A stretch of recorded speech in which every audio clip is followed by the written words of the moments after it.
sahabat Dunia Bidan, kembali lagi bersama kami di Dunia Bidan. Oke, kali ini kita akan diskusi tentang yang udah saya share di kolom komunitas ya, di grupnya komunitas, bahwa keluhan apa saja yang ingin Bunda ketahui, apa yang ingin di-sharingkan untuk Postinor ya. Jadi kita akan bicara tentang Postinor. So, jangan kemana-mana, ikuti terus diskusi kita kali ini. Oke, jangan kemana-mana ya, ikuti selanjutnya.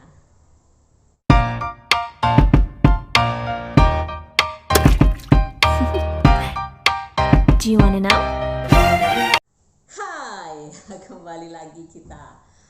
Oke, Postinor itu masih menjadi salah satu andalan ya, andalan bagi channel ini kayaknya. Karena apa? Dari sekian banyak ya komentar-komentar, itu yang paling banyak adalah komentar tentang Postinor ya. Mereka sampai dengan stalking di WhatsApp, di YouTube ini otomatis ya. Terus ada yang sampai di Facebook saya.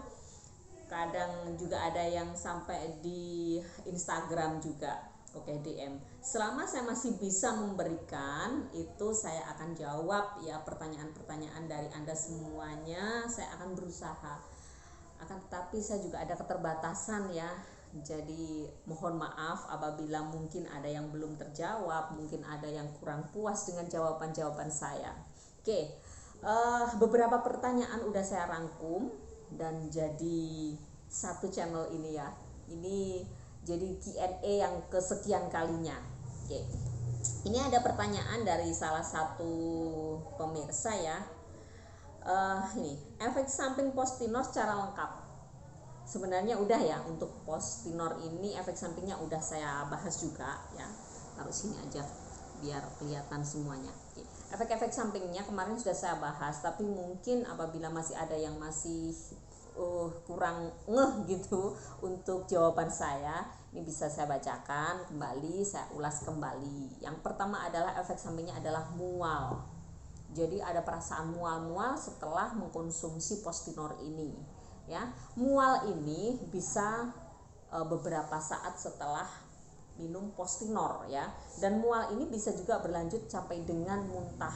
Hati-hati apabila Anda muntah ya. Kalau muntahnya itu sudah 2 jam ya, 2 jam lebih, artinya makanan itu sudah nggak di lambung lagi, udah turun kan ya, atau Postinornya udah jalan ya, udah jalan kemana-mana, udah jalan ke bawah. Jadi yang dimuntahkan kemungkinan besarnya sudah bukan Postinor lagi, Postinor sudah masuk ya. Jadi Bunda tidak perlu mengulang lagi ya. Tapi apabila muntahnya, bukan mual ya, kalau mualnya itu masih bisa ditahan, nggak sampai muntah, itu nggak jadi masalah ya. Tapi apabila muntahnya itu Bunda kurang dari berapa, 2 jam ya, bukan 2 jam, itu artinya Bunda harus ulangin lagi untuk minum Postinornya ya. Paham ya? Iya. Oke, terima kasih. Untuk berikutnya yaitu pusing ya. Pusing ini memang karena hormonal, jadi memang bisa menyebabkan rasa pusing ya, gliyang atau gliyut gitu ya, ketika kita menggunakan Postinor. Berikutnya adalah haid ya, ada perubahan pola haid ya. Haidnya bisa maju, bisa mundur cantik. Oke. Haid yang maju mundur cantik ini biasanya bikin Bunda sekalian itu, kok gini ya jadinya, aku pakai Postinor kok jadinya haidnya nggak teratur gini, kok jadi kemarin aku tanggal sekian, kok sekarang tanggal sekian, aku belum waktunya haid kok udah haid lagi. Ini yang paling membingungkan pemirsa, yang paling bikin bingung itu haid yang biasanya sekarang ini udah datang kok gak datang-datang, yang ditunggu-tunggu gak datang-datang. Aduh, gimana sih ini? Jadi ini bisa karena efek Postinor ya. Efek Postinor yang juga bisa karena efek yang berantai.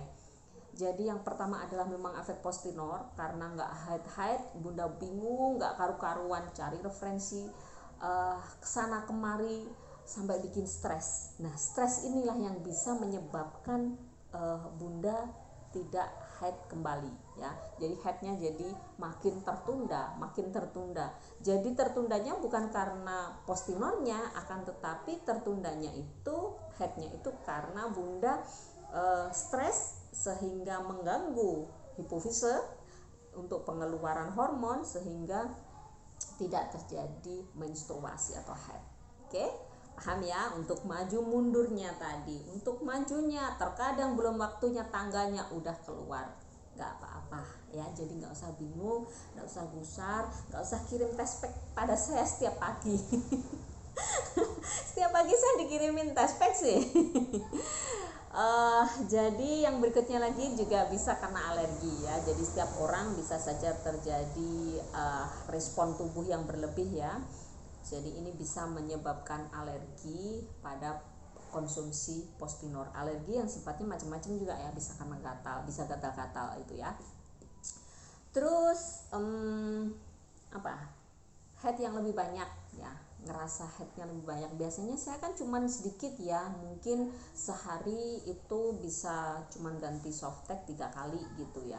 Tapi ini kok baru 2 jam udah banyak lagi, udah penuh ya. Nah rasanya udah penuh di softtek, di pembalut maksudnya ya. Softtek itu produk ya, nggak apa-apa. Jadi di pembalut udah penuh lagi, bentar udah penuh lagi, artinya volumenya ya, volume atau volume darah yang dikeluarkan itu makin banyak. Oke, jadi juga nggak masalah ya, nggak jadi apa-apa, jadi memang efek sampingnya seperti itu. Oke, terus headnya jadi sedikit. Nah ini yang bikin bingung banget ya. Jadi bunda biasanya aduh headnya kok cuma sedikit ya, ini gimana kok headnya cuma sedikit, ini implantasi atau darah haid atau aduh bingung sendiri ya. Jadi memang efek samping dari postinor itu adalah headnya cuma sedikit. Itu salah satu efek sampingnya adalah headnya cuma sedikit. Berikutnya lagi ini nyeri perut ya, nyeri perut bawah. Jadi nyeri perut di bagian bawah di atasnya simfisis atau tulang kemaluan yang keras itu terjadi nyeri ya. Nyeri terkadang juga sampai nyeri pinggang juga ya. Ini karena kontraksi itu. Nyeri ini sifatnya kadang seperti ditusuk-tusuk ya. Jadi nggak usah terlalu bingung, memang itu adalah efek samping dari postinor. Oke, berikutnya yang ini juga bikin bingung antara ini hamil atau salah satu side effect dari postinor adalah nyeri pada payudara ya. Biasanya seorang wanita yang akan mengalami menstruasi itu akan terjadi payudara yang semakin agak tegang gitu ya. Juga kadang nyeri ketika tersinggol atau tersentuh gitu. Jadi efek postinor pun juga memiliki efek yang hampir sama ya. Jadi kadang membingungkan juga ya. Jadi postinor itu juga memiliki efek, diantaranya adalah nyeri pada payudara dan tegang, rasa tegang pada payudara ya. Jadi kalau mengalami hal seperti itu nggak usah langsung cemas. Oke? Itu tadi dari efek samping dari postinor. Berikutnya lagi yaitu adalah ini, katanya susah ya, ciri berhasilnya postinor dan gagalnya postinor ya. Jadi kita memang harus udah bener-bener nancepin di dalam hati, semua alat kontrasepsi itu ada angka kegagalan ya. Jangan berpikir bahwa aku udah pakai KB pasti nggak hamil ya, itu udah nyalain sama yang di atas ya. Jadi kalau kita pakai postinor itu ada kemungkinan untuk kegagalan ya. Kegagalan ada 85% itu berhasil dan 15%-nya itu gagal. Semoga saja yang gagal tidak pada Anda semuanya yang menonton video saya. Oke. Ciri-ciri berhasilnya gimana? Ya, berhasilnya berarti nggak hamil. Kalau nggak berhasilnya berarti hamil. Nah, bagaimana untuk melihatnya? Ini kemarin ini juga ada ya, ini lebih baik di tespek ya. Di tespek kapan untuk test pack dilakukan yang pertama kali. Paling cepat itu dilakukan adalah 14 hari setelah minum Postinor. Bukan minum Postinor, tapi setelah melakukan hubungan. Setelah melakukan hubungan itu kan kalau sampai terjadi kehamilan, itu sperma dan sel telur akan bertemu ya, dan dia akan jalan di tuba falopii, terus selanjutnya dia akan terjadi nidasi atau implantasi. Terjadinya implantasi, setelah itu terjadi pembentukan yang namanya plasenta. Nah, dari pembentukan plasenta ini akan menimbulkan tingginya kadar HCG ya. Jadi kalau Bunda test pack sebelum terjadinya pembentukan plasenta, secara otomatis itu juga akan hasilnya negatif walaupun terjadi kehamilan ya. Makanya paling cepat itu bisa dilihat untuk test packnya itu adalah 14 hari pasca melakukan hubungan ya.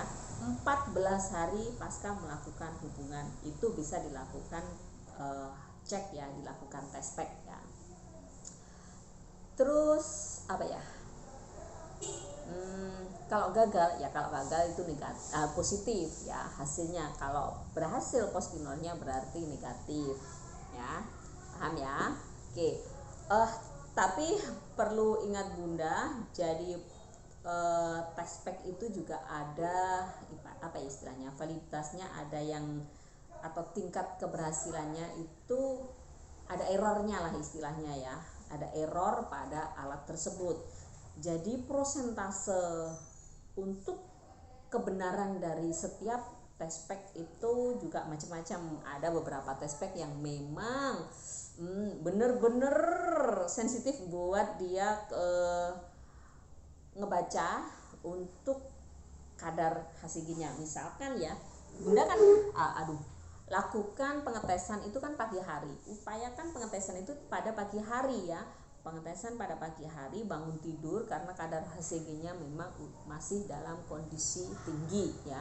Kalau Bunda lakukan sore hari udah sering pipis ya, udah sering buang air kecil, jadi Bunda kadar HCG-nya udah mulai menurun, nanti hasilnya kurang akurat ya. Terus kemarin ada yang tanya sekalian ya, aku singgung. Gimana kalau kita ambil urin atau pipisnya itu pagi hari, setelah itu kita cek pada siang hari atau sore hari? Nggak masalah ya, itu tidak masalah. Boleh mengambil urin pagi ya, yang penting Bunda bangun tidur pagi, setelah itu diambil, ditampung, asalkan tempatnya bersih ya, benar-benar bersih gitu, nggak masalah. Oke.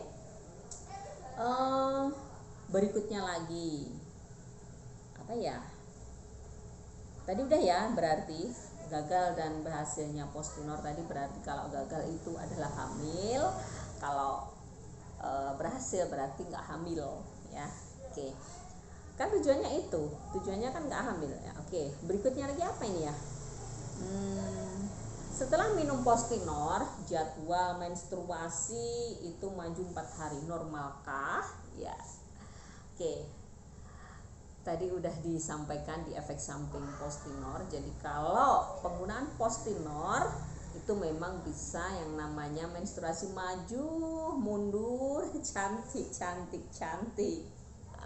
Oke, nggak masalah ya. Oke, berikutnya lagi tadi udah kapan saat yang tepat melakukan test pack. Melakukan saat yang tepatnya tadi 14 hari setelah melakukan hubungan, bukan dari minum ya, bukan dari minum Postinornya. Terus ini perasaan was-was pengguna Postinor ya. Saya bisa menyadari ada perasaan was-was, ada perasaan takut, ada perasaan khawatir kalau hamil ya.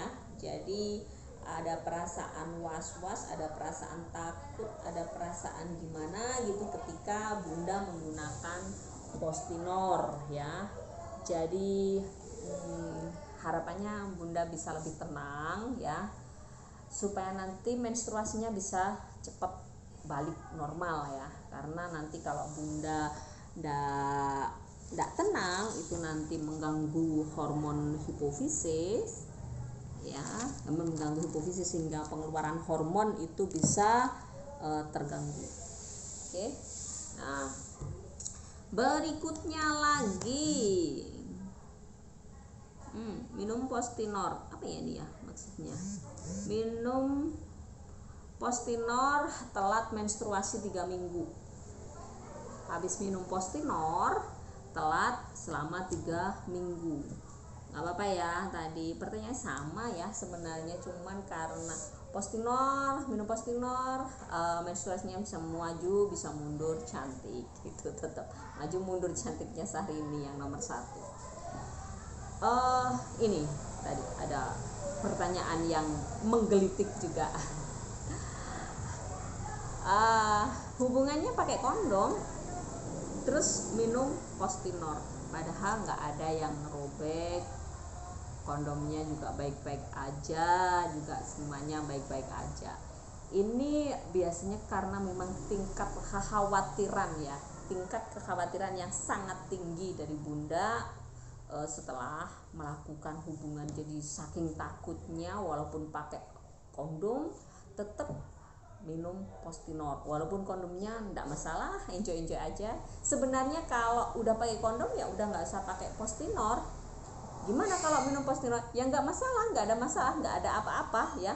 Cuman sesuatu yang sia-sia ya, sesuatu yang sia-sia. Misalkan apa ya diistilahkan, udah pakai kondom masih pakai ini ya. Mungkin itu ya yang bisa saya sampaikan. Terus apa lagi ya? Udah kayaknya ya.